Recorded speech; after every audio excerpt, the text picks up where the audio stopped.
सभापति महोदय, अपने शीश महलों में बैठे हुए सरकार के सांसद और मंत्री कह रहे हैं कि महंगाई कम हो रही है। अरे संसद की कैंटीन से बाहर निकल करके एक चाय का कप खरीदिए, तब समझ में आएगा कि महंगाई कम हो रही है या बढ़ रही है। किसी एक दिन अपनी किसी मजदूर की तरह अपनी दिन भर की दिहाड़ी लेकर के बाजार जाइए और अपने बच्चों के लिए राशन खरीदिए, तब पता चलेगा कि महंगाई कम हो रही है या नहीं हो रही है। सभापति महोदय, लोग चीखते रहे, बच्चे बिलखते रहे, वसुधैव कुटुंबकम का नारा लगाने वाली सरकार इंसानों के घरौंदे उजाड़ कर जश्न मना रही है। सभापति महोदय, मेरा बहुत भावुकता के साथ देश के प्रधानमंत्री से सवाल है कि इन उजड़ते हुए मकानों और बेघर होते हुए घरों को देख करके आपको नींद कैसे आती है, आप सो कैसे पाते हैं? मेरा सवाल है इस देश के प्रधानमंत्री से। जो एजेंसियां जांच कर रही हैं उनके खिलाफ श्री इमरान प्रतापगढ़ी। धन्यवाद सभापति महोदय, आपने मुझे आम बजट पर बोलने का मौका दिया। Sir my time. नहीं, pause my time sir. Imran Pratapgarhi कहा गया है सर, थोड़ा सा इसकी जांच कराओ। मैंने कहा यहाँ प्रमोद प्रतापगढ़ी भी बैठे। ये आपसी मामला है, ये खत्म होने वाला नहीं है मेरे से। इसकी जड़ें बहुत गहरी गई हुई हैं, मैं रोज देखता हूँ ये जड़ें गहरी होती जाती हैं। इमरान प्रतापगढ़ी। धन्यवाद सभापति महोदय।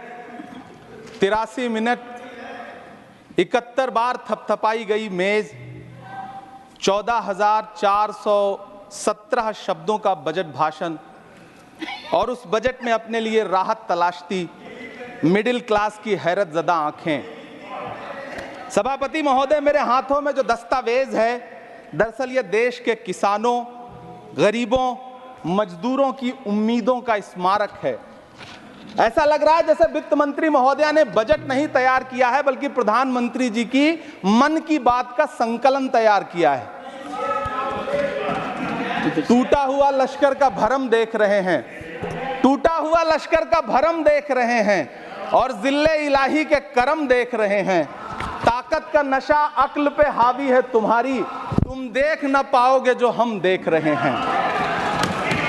वित्त मंत्री महोदया ने इस बजट में महंगाई पर सिर्फ 10 शब्द बोला है। जिस देश में टमाटर 100 रुपए किलो बिक रहा हो। सभापति महोदय, मेरा टाइम पॉज करें और बार बार इंटरप्ट करने को या तो मना करें। हाँ बोले, कृपया बोले। सभापति महोदय, वित्त मंत्री महोदया ने इस बजट में महंगाई पर सिर्फ 10 शब्द बोले हैं। जिस देश में टमाटर 100 रुपए किलो बिक रहा हो, उस देश की वित्त मंत्री के पास बजट में महंगाई पर बोलने के लिए सिर्फ 10 शब्द है। डीजल, पेट्रोल, आटा, चावल, दाल, सब्जी की महंगाई का तो कोई जिक्र ही नहीं। सावन चल रहा है तो प्याज और लहसुन का दाम पूछना तो शायद पाप होगा। मैंने तो यह भी सुना है कि वित्त मंत्री जी जो चीज खुद नहीं खाती हैं उसके दाम से उनका कोई लेना देना नहीं होता। लेकिन इस बार बजट पेश करने के लिए पार्लियामेंट आने से पहले वित्त मंत्री जी ने दही और चीनी खाई थी।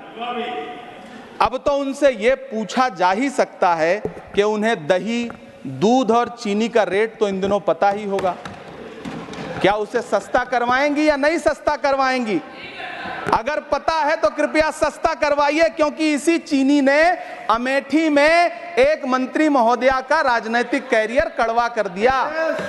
सभापति महोदय, अपने शीश महलों में बैठे हुए सरकार के सांसद और मंत्री कह रहे हैं कि महंगाई कम हो रही है। संसद की कैंटीन से बाहर निकल करके एक चाय का कप खरीदिए, तब समझ में आएगा कि महंगाई कम हो रही है या बढ़ रही है। किसी एक दिन अपनी किसी मजदूर की तरह अपनी दिन भर की दिहाड़ी लेकर के बाजार जाइए और अपने बच्चों के लिए राशन खरीदिए, तब पता चलेगा कि महंगाई कम हो रही है या नहीं हो रही है। यहां बैठ करके बड़ी बड़ी बातें करना आसान है। ये चूनर धानी धानी भूल जाते, ये पुरवा की रवानी भूल जाते, जो आकर 4 दिन गांव में रहते तो सारी लंतरानी भूल जाते।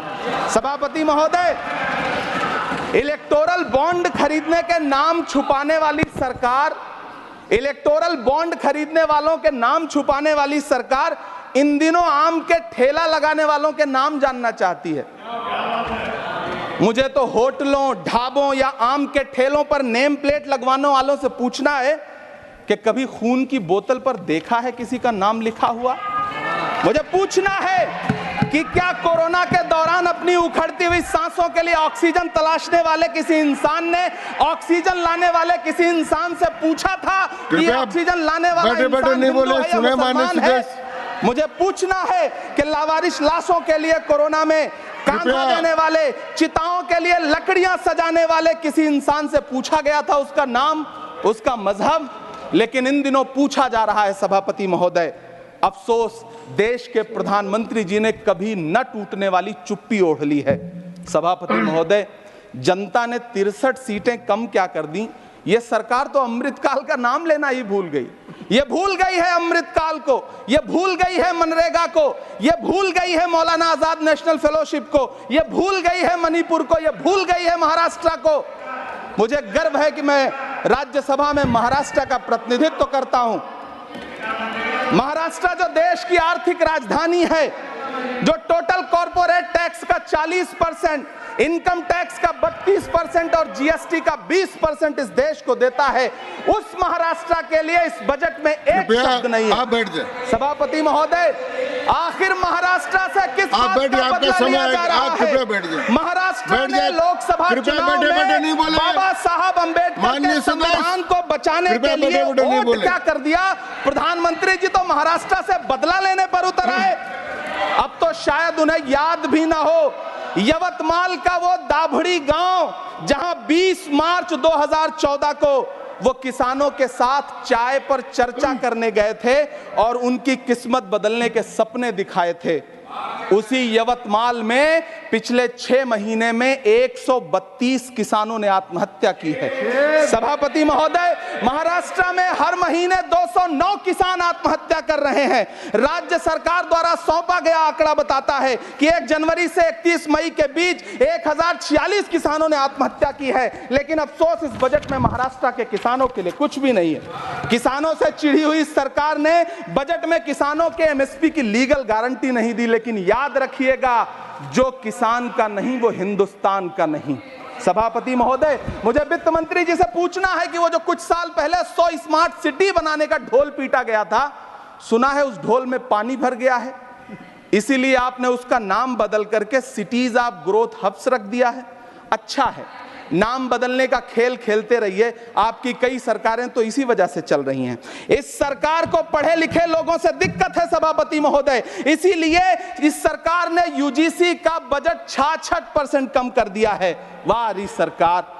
सभापति महोदय, मैं वित्त मंत्री जी के संज्ञान में लाना चाहता हूं कि किशनगंज में एएमयू सेंटर के पास 224 एकड़ जमीन है। यूपीए सरकार ने सोनिया गांधी जी की अगुवाई में 136 करोड़ रुपए एएमयू किशनगंज सेंटर के लिए सेक्शन किए थे। लेकिन आपकी सरकार ने पिछले 10 साल में उस 136 करोड़ में से सिर्फ 10 करोड़ रुपया रिलीज किया है। 1.5 करोड़ की आबादी वाला सीमांचल बेहतर शिक्षा के लिए उस सेंटर की बाट जोह रहा है। मेरा आपसे सवाल है कि इस सेंटर का बाकी पैसा आप कब रिलीज करेंगे? मुझे उम्मीद है वित्त मंत्री महोदया जवाब जरूर देंगी। सीमांचल उसी बिहार में आता है जिसकी बैसाखी के सहारे आपकी सरकार चल रही है। वहां के लोगों को एम्स की जरूरत है। महानंदा और कोसी से होने वाली बाढ़ की तबाही को रोकने के लिए बांध बनाइए, सीमांचल के साथ सौतेला व्यवहार बंद करिए।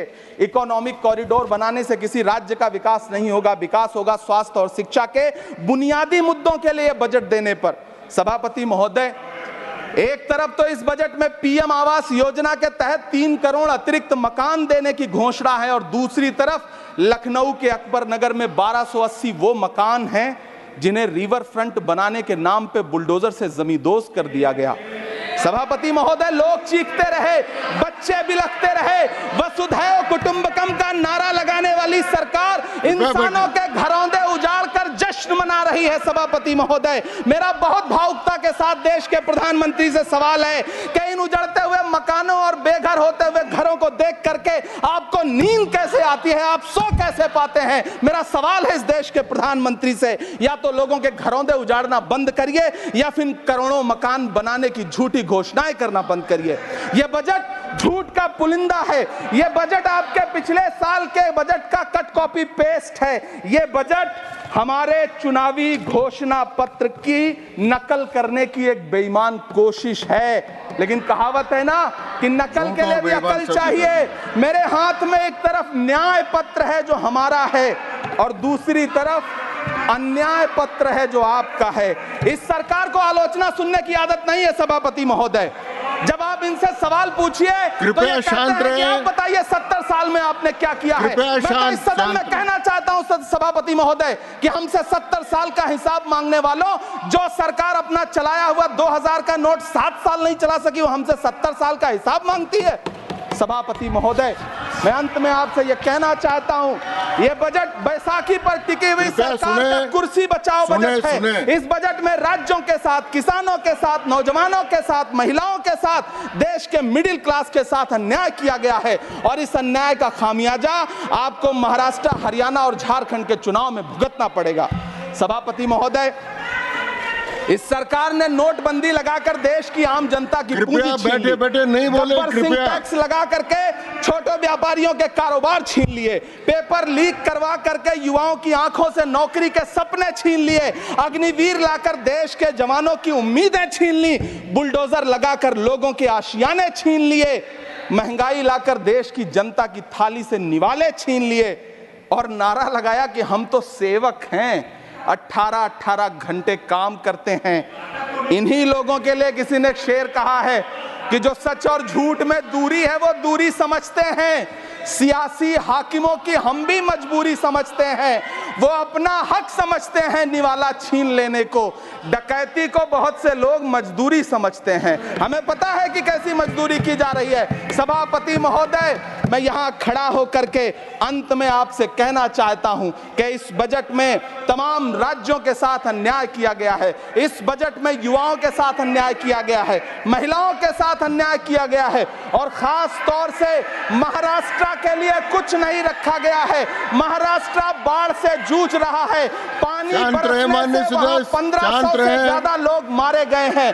उस शहर को, उस राज्य को 4000 करोड़ के पैकेज की जरूरत है ताकि जो फसलें बर्बाद हुई हैं लोगों को राहत दी जा सकी। लेकिन अफसोस, इस बजट में महाराष्ट्र के लिए ऐसा कुछ भी नहीं है। मैं आखिर में यह कहना चाहता हूं कि पिछले 7 दिन से इस बजट का बड़ा ढिंढोरा पीटा जा रहा है, इसे महान बताया जा रहा है। लेकिन कौन महान बता रहा है? सत्ता पक्ष के लोग, उन्हें तो बताना ही है। क्योंकि मैं अवध क्षेत्र से आता हूं, प्रतापगढ़ से, नीरज भाई भी अवध और पूर्वांचल से आते हैं।